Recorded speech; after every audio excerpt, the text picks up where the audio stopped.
आपण बघत आहात आवाज कसमादेचा।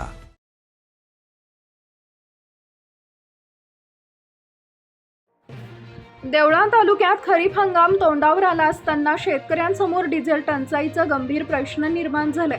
केंद्र शासनाच्या नव्या निर्देशानुसार अनेक पेट्रोल पंपावर ड्रम व कॅनमध्ये डिझेल देण्यास नकार दिला जात असल्यानं शेतकरी आणि ट्रॅक्टर चालक मोठ्या अडचणीत सापडलेत। सध्या पेरणीपूर्व मशागतीची कामं वेगानं सुरू आहेत।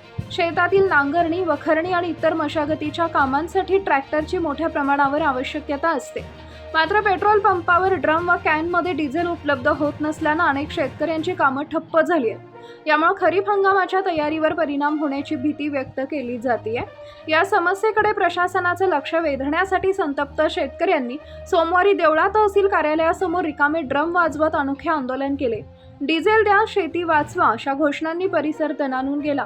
शेतकऱ्यांनी प्रशासनाला निवेदन देत तातडीनं ड्रम व कॅनमध्ये डिझेल उपलब्ध करून देण्याची मागणी केली आहे। यावेळी आंदोलक शेतकऱ्यांनी सांगितले की खरीप हंगामाच्या तोंडावर डिझेल न मिळाल्यास पेरणीची कामं खोळंबतील आणि त्याचा थेट परिणाम उत्पादनावर होईल। त्यामुळे शासनानं या प्रश्नात तातडीनं हस्तक्षेप करून शेतकऱ्यांना दिलासा द्यावा। दरम्यान शेतकऱ्यांच्या मागण्यांकडे दुर्लक्ष झाल्यास आंदोलन आणखी तीव्र करण्याचा इशाराही आंदोलकांनी प्रशासनाला दिलाय। त्यामुळे आता प्रशासन या प्रश्नावर काय निर्णय घेते याकडे देवळा तालुक्यातील शेतकऱ्यांचं लक्ष लागलंय।